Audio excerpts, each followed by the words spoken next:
Some artists are hot. Some artists are really hot. Some artists are on fire, and this artist is on fire. Everybody wants her at their shows. Christine Lashley, what are you going to do today? Wow, Eric, thanks. I'm going to show you how to paint dazzling reflections in water. Okay, reflections in water, and you're a specialist in painting light, so this is going to be really good. Let's get started. Okay. It's Art School Live with Eric Rose.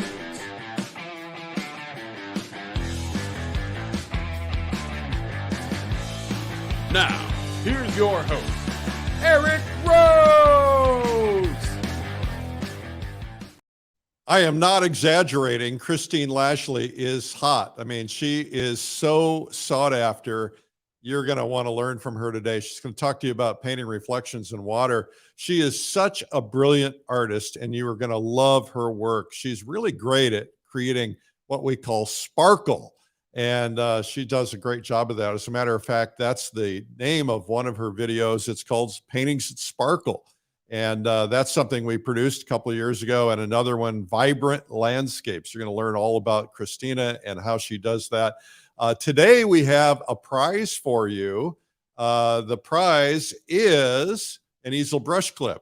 You have an opportunity. This is a product that you clip onto your studio or your plein air easel, and it keeps your brushes right there handy. I didn't think I needed it till I got it, but I was always dropping brushes on the ground. And I also have brushes that I use the most, and I wanted to keep them in front of me so I didn't have to hold them in my hand. So that's the easel brush clip. You can win it. The way to win it is by leaving a comment today and simply telling us where you are. And if we grab your name, you're the winner. Anywhere in the world, we're going to have an audience from all over the world. The winner of our last prize is Seamus Collins in Ireland. Seamus Collins in Ireland, who wins the subscription to Fine Art Connoisseur magazine. Congratulations. You need that in Ireland. That's absolutely right. Okay. All right. We have a fabulous show for you today. But first, I want to encourage you guys to subscribe to this show. We have been here 5 days a week. When COVID started, we started 7 days a week for 7 months. And then I slept for 6 months. No, I didn't really. But after 7 days a week, I went to 5 days a week. We have continued that tradition since COVID lockdowns began. Literally, millions of people have experienced this program, and we're hearing from people all over the world. And I think we've heard from 90 different countries. And we're hearing from people who have learned to paint for the first time and others who have picked it up after not doing it for many years. So make sure you subscribe on YouTube, hit the little notification button, and also follow on Instagram and Facebook. That would be very cool. All right, now let's get back to our guest, Christine Lashley. Christine is all set up and ready to go. You're going to tell us what you've got going on here. Well, yes, what I have going on is just the bare bones of the painting right now. And I wanted to, this is my don't be afraid of the ugly start stage, because you have to, that's right. Let's just address what is going on here. And I'm building the structure of the painting. I want to go ahead and have all of my darks all set up so that everything is going towards supporting the lights later on in the painting. Can you tell us, before you get rolling, because the comments are already asking questions. Okay. What are you painting on? And then what colors are you using now? I can't tell if that's a blue or a black. I know. And that's a good call. I'm painting on a panel called gesso board. Can you see that? That's from Ampersand. They're right here in Austin, Texas, as a matter of fact. Oh, how about that?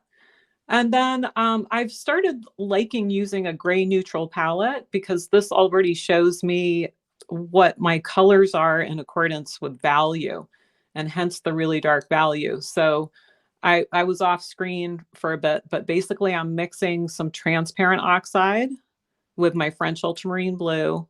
This is cobalt blue. Is it transparent oxide brown or red? Transparent oxide red. And to note, this is a water mixable paint made by Cobra. All right. And there's plenty of manufacturers doing water mixable paints, and that is what's happening here. I'm painting solvent free so that I could come along and take my water spritzer and move some of this along. Basically, this starts getting to me back to like a gray toning of the board. So is this fairly new for you, this water mixable thing? Because I don't remember you doing that when you did your videos.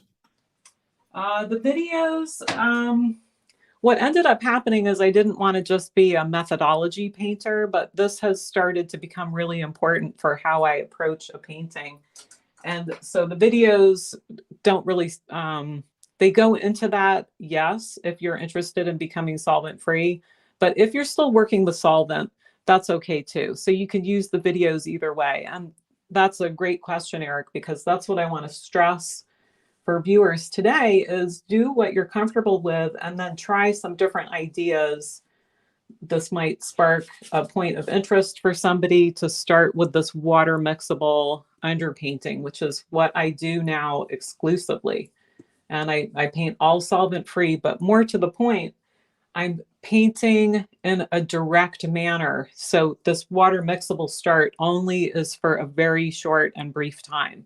And you can see this is already dry to the touch. You see how I'm rubbing that? And this was done just 20 minutes ago, this little bit of drawing that I had. And I want to ask you more questions, so I hope you don't mind. But no. Did you go to solvent free for a particular reason? And what would that reason be? I missed the first part of your question. Sorry, Eric. Well, what have you been doing? You sleeping? Oh. I said, why did you go to solvent free? Oh, solvent free. Well, I'm allergic to solvent. I was breaking out in hives and it was not good. I had these weird symptoms like kind of some brain fog, and it all came to, everything kind of came together when I was at a plein air event and we were all going to dinner and I was in somebody's car and I'm not a high maintenance person, but I had to have them pull over because I was just feeling so out of it and so sick. And it turned out they had a bag of paint rags that were filled with solvent plus all of their paintings in the car. And that's what triggered me to know that that's, Christine, you should stay away from that. Well, I'm so glad you're okay. Oh yeah, that was many years ago. I'm fine now. I can actually tolerate a little bit of solvent. But Eric, let me share with you these paints because somebody had asked about that. So these two blues are important, the French Ultra and then the Cobalt, because later you'll see me putting color in. And right now you're correct. It's very neutral. And that's where I want it to stay to begin with to get the maximum amount of color. Then this is Ruby Violet by Vasari. And it's basically just a cool violet that goes a little bit further towards the purple range. You can also use alizarin crimson or just a cool red. Anthraquinone red works as well. This is Azo Coral, which is basically equivalent to Cad Red Light, or Pyrrole Red is another non-Cad alternative. Cad Yellow Light. This is a type of gray that's just a convenience gray. It happens to be made by Cobra and is called grayish blue. But there's many neutrals that are made by many different manufacturers. And so I'd classify this as a cool gray. And then just titanium white, and M. Graham makes these paints with the white with some sunflower oil. So it prevents it from yellowing as it ages, but maybe that's even though sunflowers are yellow. Yeah. Yes, we had to stick in sunflowers somewhere. Yeah, so this is, now we're going to get into some fun value stuff. All right. So we have basically this, which is my super dark. So in a nighttime scene, and you can see my reference here, which I think is a little bit too dark, but I wanted to show kind of quote unquote bad reference and how do we transcend bad reference. And one way is bad reference. Yeah, now we're showing your reference on the screen, your bad Yep. reference on the screen. Well, it's good reference because it's Paris. So any reference of Paris is good, right? Uh-huh. But what can you do to extract like the maximum potential out of that reference? I don't want to copy it exactly. And so I have this other one that you could see here where I've got this soft cadence of blue, and then I'm noticing the variance of blues that I have. My end goal is to prepare everything to put on these last touches of glitter.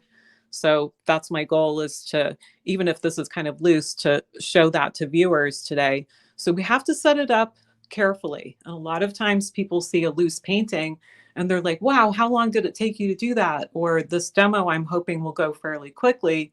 Because at every brushstroke with every color choice, I'm thinking about my value choices. And that's when some people snooze off. They think value's boring, value is gray, but value is super important, because notice what I'm doing now, I'm playing with it. I'm making decisions based on what I want to do, and I'm able to edit the painting and support my choices for merging my reference together. Okay. So I have my blue, which is made from actually both blues and a touch of this very, tending towards purple. So that cool red. Another favorite trick of mine is to take, because it's solvent free, because I like full paint, I also like wet and wet merged edges. And so I'll take some of this, and I might even decide, what if I just pull down in areas to merge the color? And what this is going to do is, even though I don't like to think about a focal point, I want to have the viewer see this first. So I'm aware of the dark and the light contrast. And you can see me kind of setting the stage at this early point in the painting for that. I did this from some plein air studies, obviously from a photo as well, but I visited this location a number of times, and that's something that can be really fun to do. If you see a location and there's, what is it that sparked that moment where you thought, my gosh, I have to paint this? Well, what often happens is the photo just really brings you down, because like you could see, this one is just filled with more of a black color. And yeah, you can adjust it in Photoshop or whatever, but this is marrying the joy of painting and slapping on paint with that instant moment that I had while I was on location. So that's what I'm trying to do, is kind of bring the science of painting in with all the passion and fun.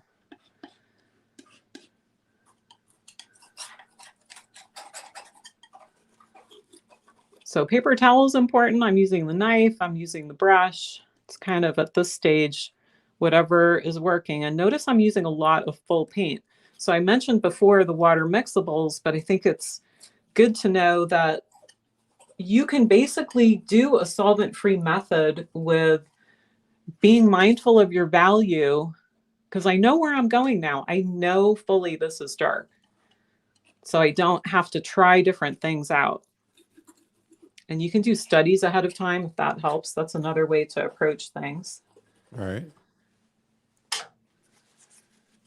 If you guys are digging this, please leave a comment or a heart or a thumbs up. That's always helpful. And if you know that people you love would love to see this, make sure that you share this broadcast. Thank you.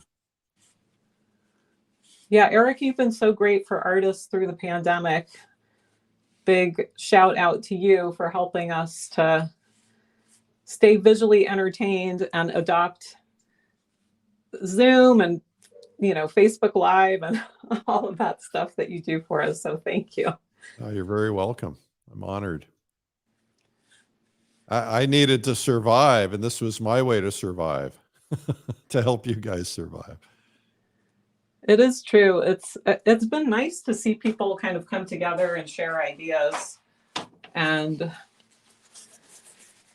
Well, we have viewers today from The Hague in the Netherlands, Lucerne, Switzerland, Italy. Got them from all over. Welcome, everyone. Yes, definitely welcome. Now I have a situation here where I don't want this tower to go right off the edge of the painting, and it's kind of doing that to begin with. So Yeah. what I could do is have my friend Value help me out here. With the sky is going to be a little bit darker. I can just kind of suppress this because again, I want to draw the viewer into this area. And sometimes So having you created a silhouette. yeah, silhouette is very powerful. My other favorite, I don't know if you call it a trick, but I like the idea of making a flip in value. In other words, this building, the future plan for this building is to kind of use that silhouette idea because it should be a mass shape. In other words, this represents a lot of buildings, but it's collected, and you can see I'm dragging the paint across. So getting back to that other visual trick that I like is to have the same shape and then have it flip into a different value. So the building is going to be both light and dark. And it's fun. It's fun to do that. Often you can get just further along than you think by just kind of scooting paint around. And this can be great for on location painting. You know, the smush of the paint kind of lends itself to Smush. stuff. A Yeah. highly technical term. Yeah, exactly. Hello, India. Welcome. So next up for kind of the process and things that I would think about while creating a painting, I want to have optically, if you imagine this in black and white, this sky color and the building color, I want to take everything much darker before it then goes brighter. So I think this is a point where people can just maybe get bummed about like where the painting is going, like, oh, who turned down the lights? And wait, that's not what the painting was about. This was supposed to be about a point of excitement, and now it's getting all drab. Well, that is again going back to this idea of value. And if you're new to painting, value is imagining all of this color in black and white. And now we have phones that will actually, you know, you can hold up your phone and switch it to grayscale, or make your phone, you know, take a picture and turn it into grayscale to double check your value. And so value is what our human brains see first. And then we see color second. And all of this happens in kind of like a nanosecond.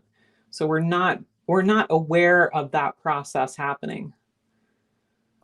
There's a confusion in the questions. Let me just Okay. ask you this question. Someone suggested that you started with water mixable and then switched to non-water mixable, or are you still always in water mixable? I have, this is a mix because some colors that I don't discriminate at this stage. Just to clarify, I'm working with how I think of direct paint. So the direct painting technique is, it doesn't matter if it's water mixable or not. And the magic of starting with water mixable is that I could do all of these fat things on top of this water mixable paint because now it's dry to the light touch. Okay, so I'm just going to probe that just a little bit more, Christina. So Sure. what I hear you saying is instead of using a thin mixture with solvent, you've used water mixable in its place where you can paint it thin. And then after that, you can continue with one or the other. You can continue with water mixable or non-water mixable because it's just pure paint. You don't have to put any terps in your Eric, that's exactly right. 100%. And it's so liberating once you get the hang of that, because guess what? That's actually a better way to paint anyway. Conservators say that it's better not to have thin, terpsy layers, that because oil paint should be heavier, and pretty much most of this will get covered up. The the initial dark that I put down was fairly thick to begin with. And that was water mixable. So I will allow that one little difference. But if I can, sometimes I just leave these full bodied paint areas alone. I And will I also, strive. I'm I'm sorry, sorry. go ahead. No, you go ahead. Oh, well, I was just going to say I strive to have overall a thicker paint passage.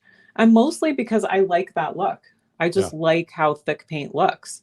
Yeah. And so, ergo, starting with very thin paint gives me like this spectrum to then build thicker and thicker. And I did want to talk about in this demo, if it came up, this idea of a lot of one thing and a little bit of something else. So this can apply to all types of things. There's this idea of no two intervals the same, or there's this idea of, like I said before, a lot to a little. And other artists have presented that concept in different books.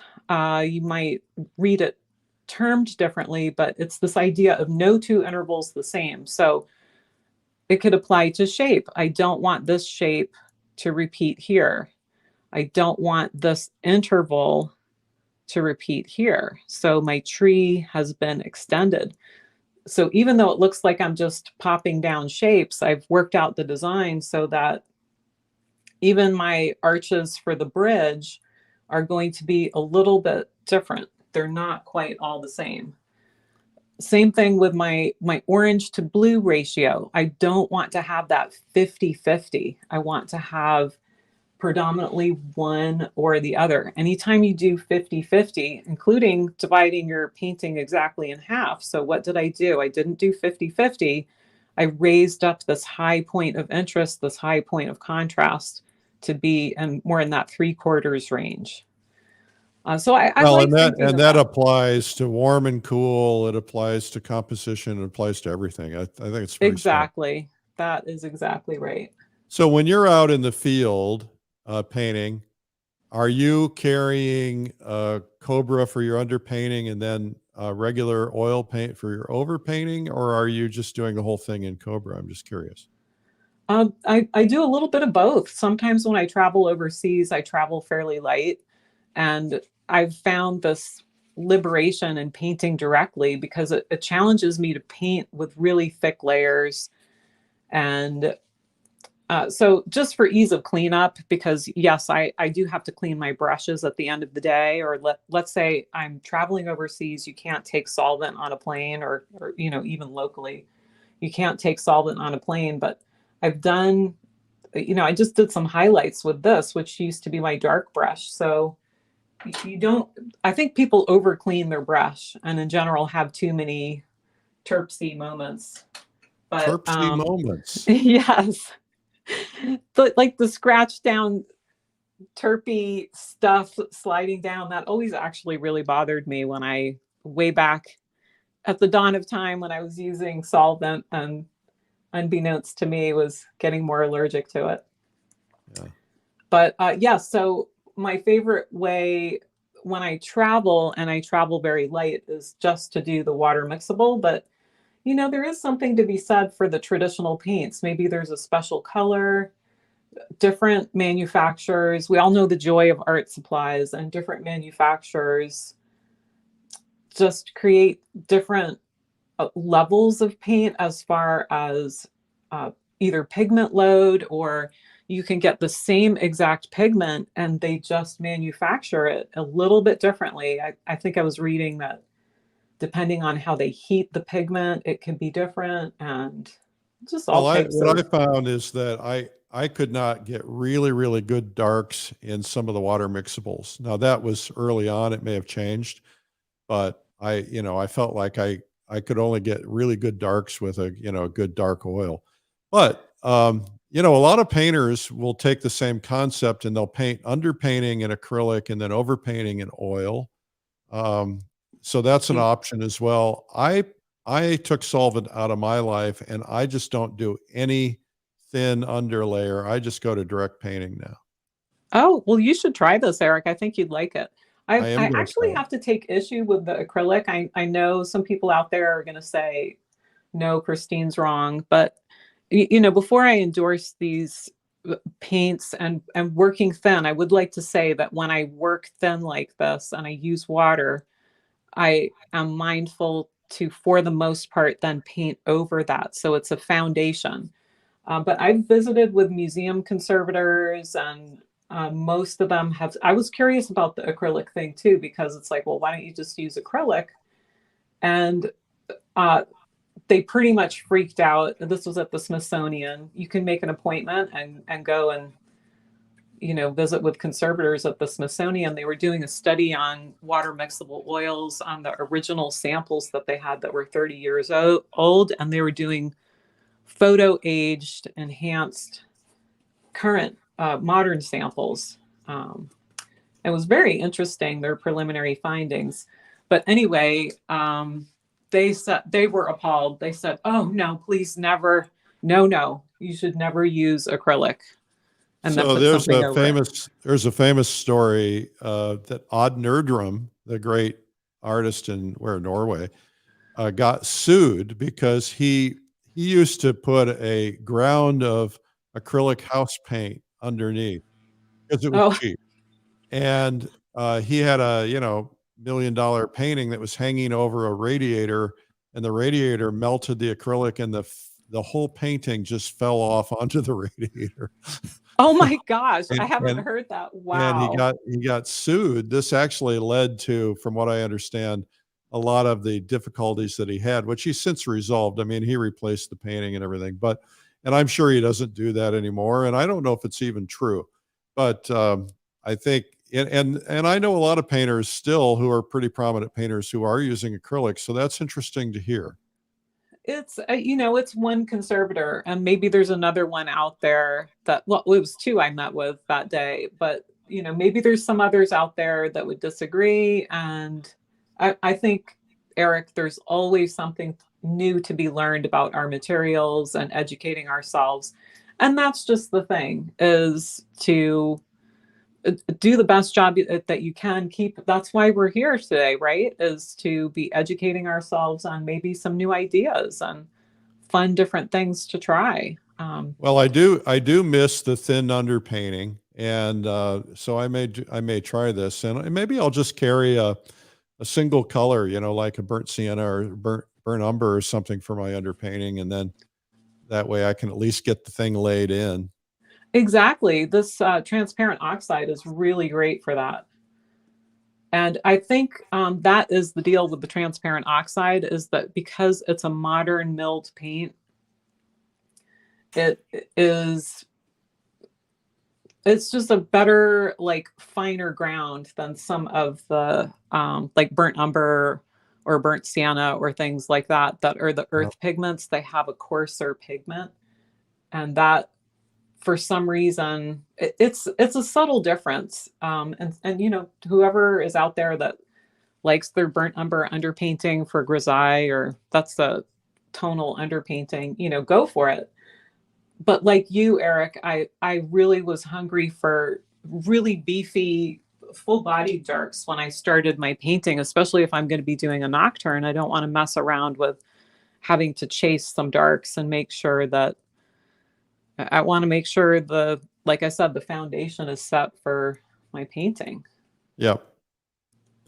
Well, All right. Cheryl in the comments says, I have asthma. This is why I use watercolors, but I still always learn from watching these videos. I love your advice. And so maybe Cheryl and others who have allergies or asthma or other things, now they can go to oils by using water mixable. Yes, and especially in the winter, that was another thing.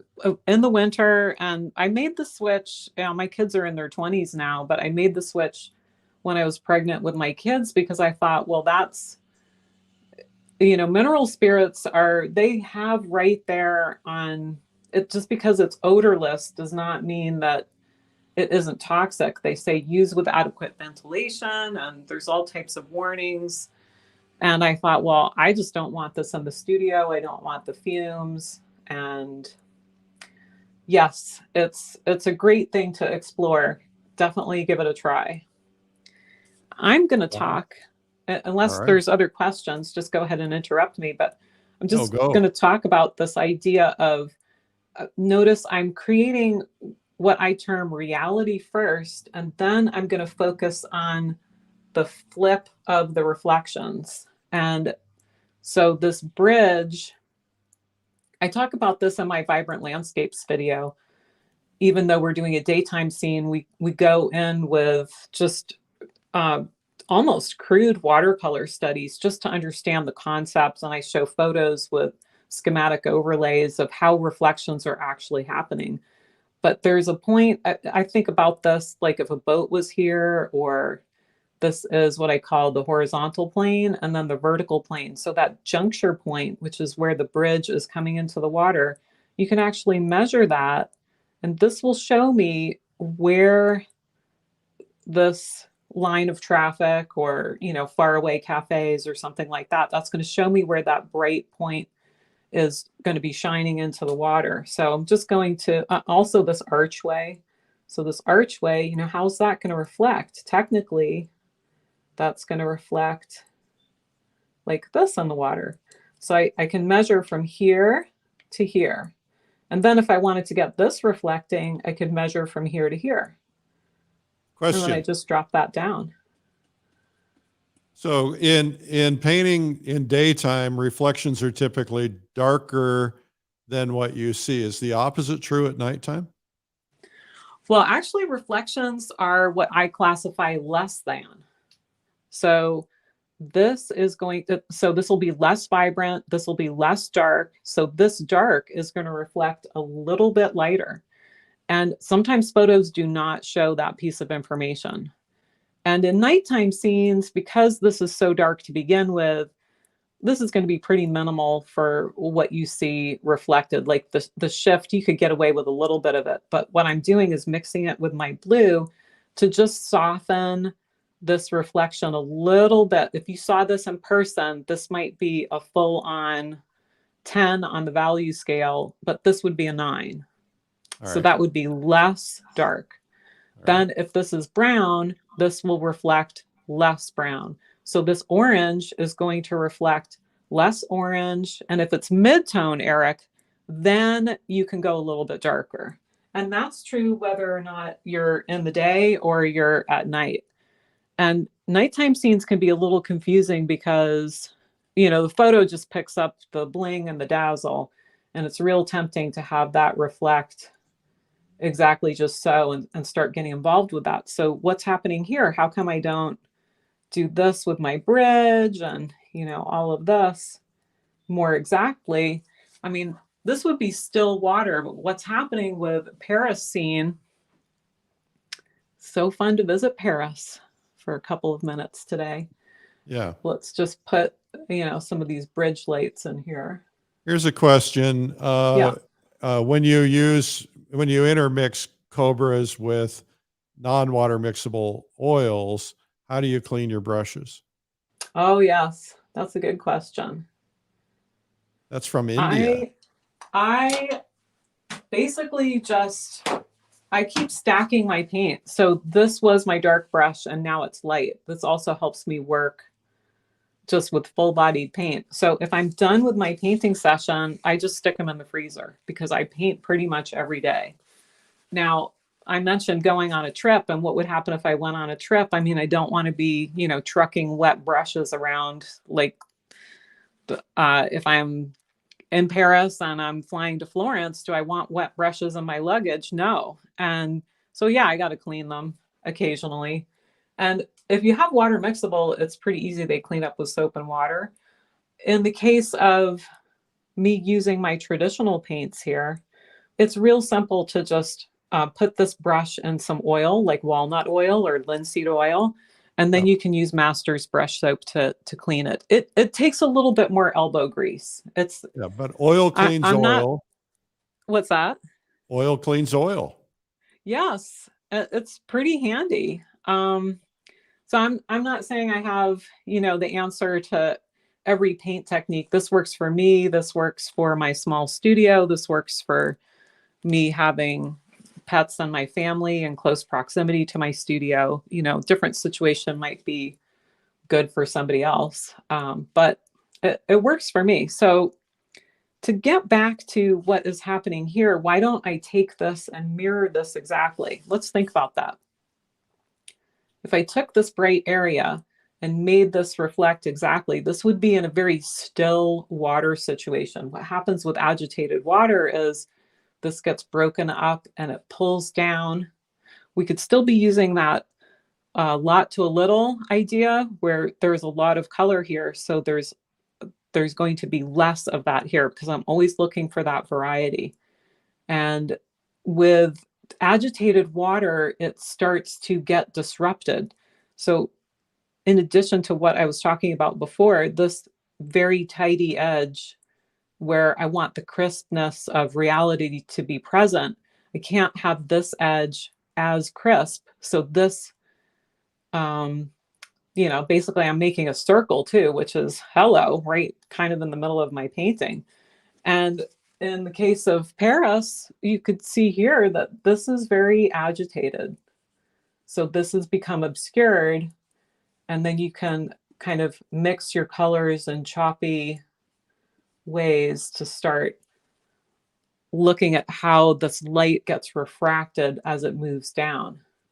The other thing that you might notice with regard to my reference is the photo has a lot of polarity of super black and then bleached out white. If we were there in person, what we would see is we would see into the shadows. Even on a nighttime situation, we'd see maybe that there's reflected light on the little area of there's like a road here. And we might see how, let's say there's lights here, and they might be casting some softer areas of transition in this area.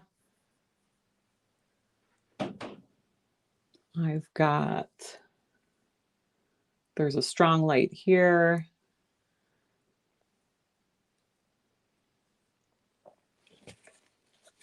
And this is a really wonderful, bustling area where people have picnics, and they might want to put, because what do I have? I have a lot of fat, big shapes. It's going to be to the best interest of my painting to have some smaller marks. And this might be too equal.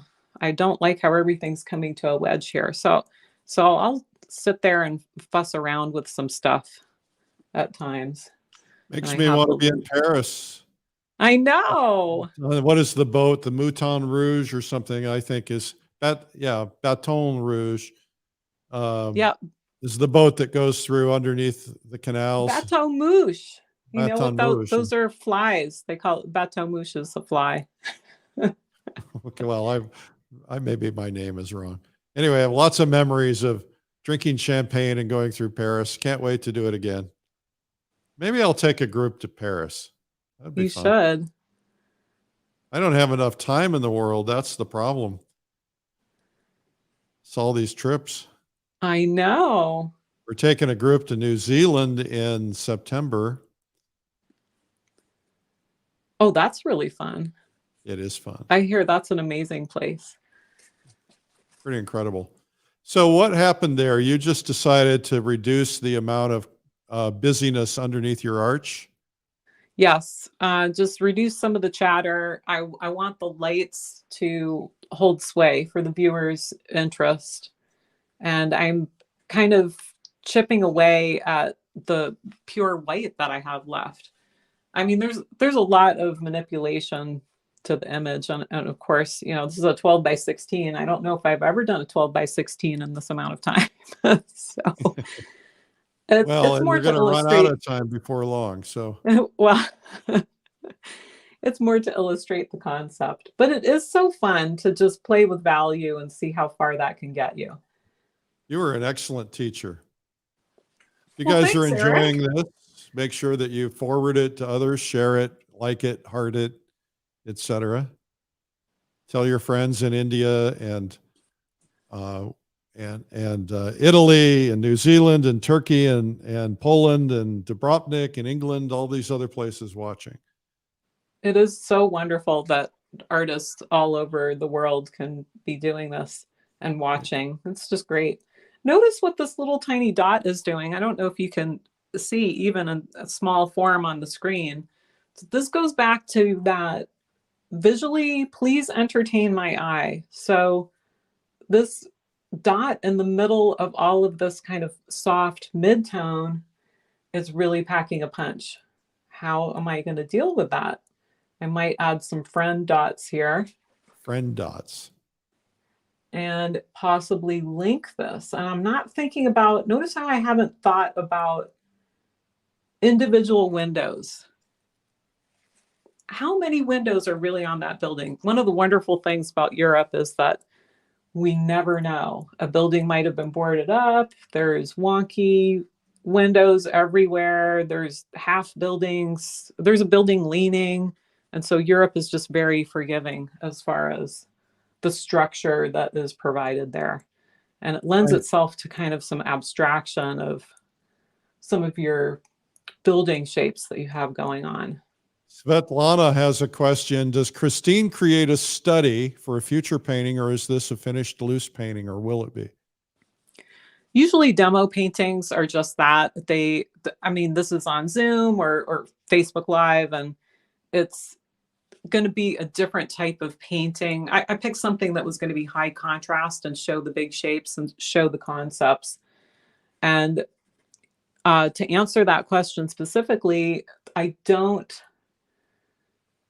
often do a study, and maybe that's a failing of mine. I've been trying to work on that, Eric. That's something I'm working on, to do a better job with some studies. I like to see, in a way, I consider this a study because it's so loose. I like to see the painting develop in real time. That makes me really happy.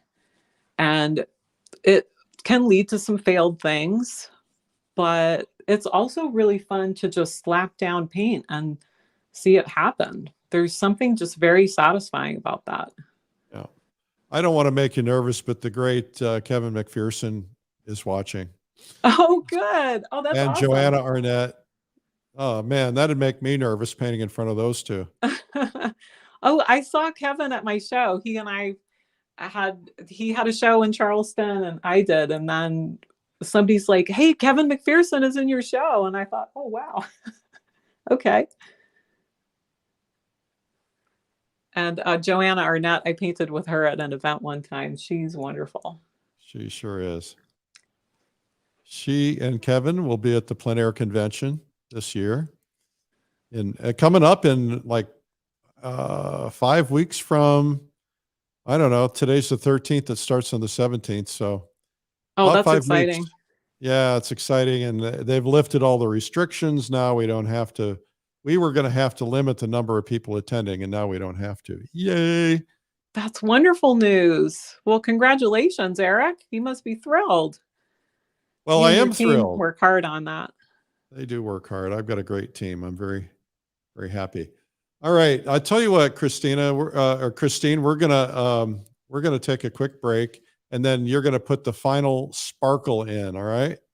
Okay, Eric. Sounds great. Okay. All right. Our guest today is Christine Lashley, and she's teaching us about reflections in water, but she's teaching us a lot more. I want to remind you guys that our prize today for comments is an easel brush clip, and you put a comment in and tell us where you're from, and you might get a chance to win that product. We have a free gift for you. It's 97 Plein Air tips. I don't have a graphic for it for some reason, but if you go to 97, oh, there it is, 97 Incredible Art Secrets. It's just go to 97artsecrets.com. It's 5 hours of video. It's got samples of many of our art instruction videos, probably including Christine.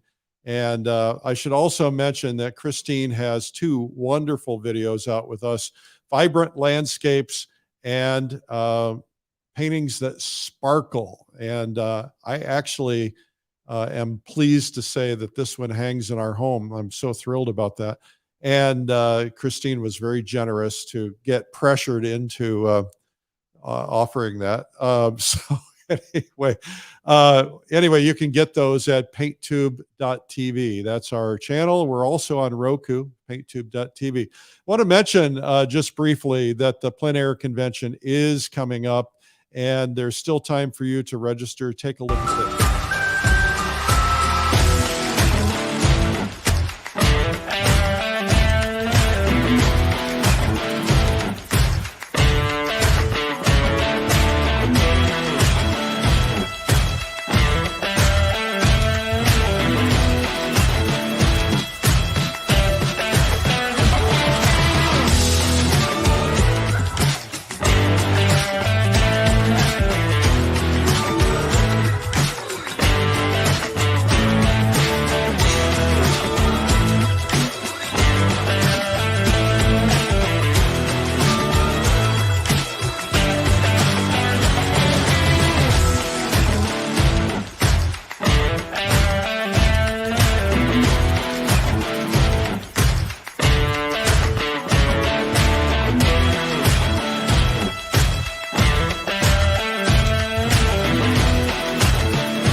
We have over 60 instructors who are going to be there and some world-class people. And we just confirmed that David LaFell and Sherry McGraw are going to join us on stage. That's going to be pretty cool. We've got a lot of world-class painters. We have a pre-convention workshop with Kevin McPherson, which is going to be amazing. And that starts the day before the convention, and it's about a day and a half long. It's going to be amazing. He'll get into his grid system and some other things.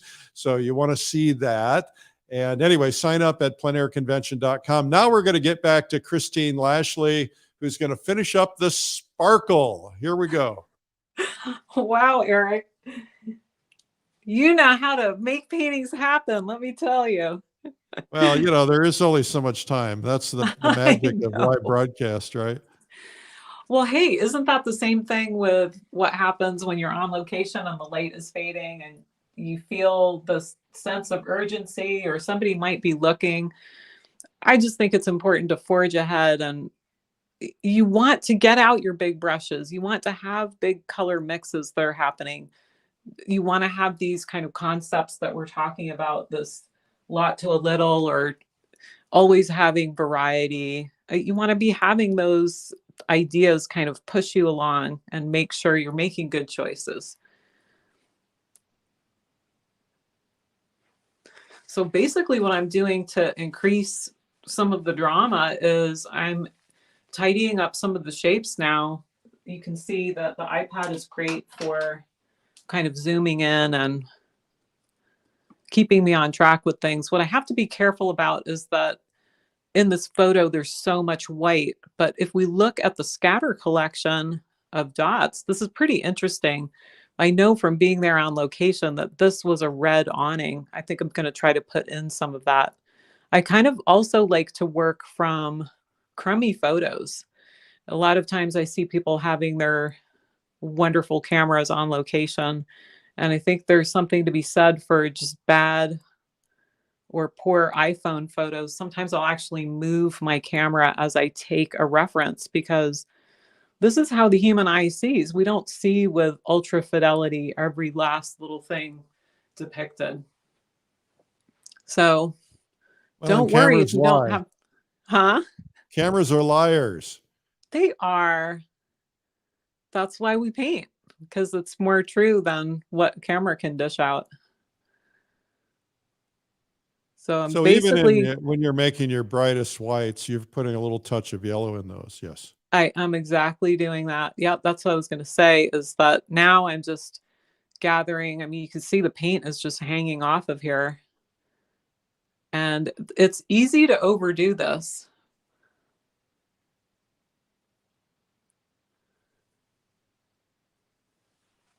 So I'm also cleaning up any white substrate areas and introducing a little bit softer edges. This is going to help the areas of dazzle kind of pop out as well. Want to break up this line, possibly introduce a little bit of just the suggestion of something kind of highlighting that tree. That's what happens is the foliage starts to pick up in that area. The foliage picks up a little bit of that ambient light. And this is really fun. If watercolor has helped me out a lot, even though I work in oil, the idea of things kind of flowing together with watercolor and not being afraid to try things. For example, if I want a big fat highlight on here, if I want to maybe emphasize this part of the bridge and then possibly a little bit of the under area, you could see I'm just dragging the color around.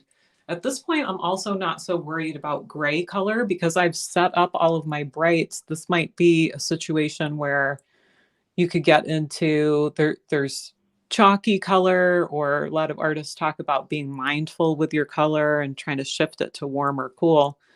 And this gives me a little bit of freedom to play because I've kind of set the stage with all of that drama. So going to your grays kind of at the last little bit and pulling together all of the color it's kind of a good MO.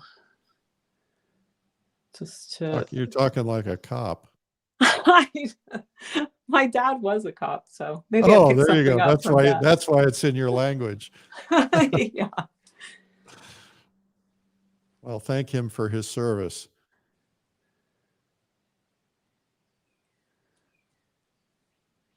And you're in the Washington, D.C. area or Baltimore? Where are you?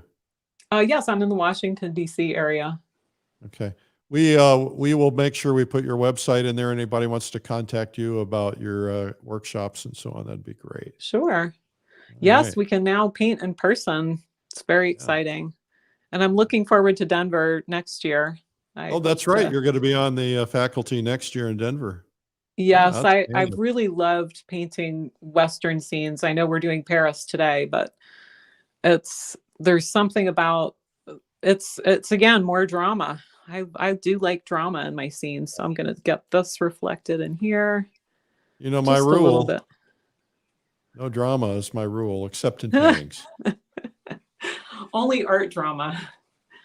Art drama is good. All right, we're going to have to wrap it up, Christine. Okay. Come back on camera so everybody can meet you. Okay. I have to remember which button to push here. Give me just a second. All right. Our guest today is Christine Lashley. Everybody, round of applause. That was so wonderful. Oh, thanks. I need some applause sound effects here. I don't know what I've got. So anyway, thank you so much, Christine. That was fabulous. And You're welcome. I encourage everybody to share it. This was very valuable. And I learned a lot of lessons about a lot of things, including underpainting and water mixable oils and a lot. So thank you so much for that. Oh, you're welcome. And, happy painting to everybody out there, new stuff to try, and always no fear. Can always no fear. Down, right? Absolutely. Thank you, Christine. All right. So Christine Lashley has got a couple of videos out on painttube.tv, vibrant landscapes and paintings that sparkle. I think we need to do a couple of more of those. Those are at painttube.tv. Today, we have a new release of a video from the great Oliver Sin.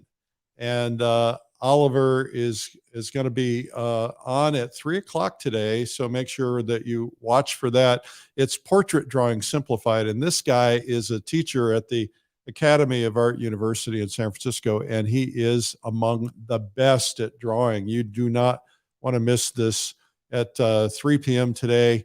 Make sure you tune in. Just check it out on YouTube or Facebook. If you're not already a subscriber, please do that. Just follow us and subscribe on YouTube or on Facebook. All right, let's move on. Thank you guys for tuning in today. I really appreciate your time. Make sure that you share this. I know I don't mention all the people in the U.S. watching. I appreciate that.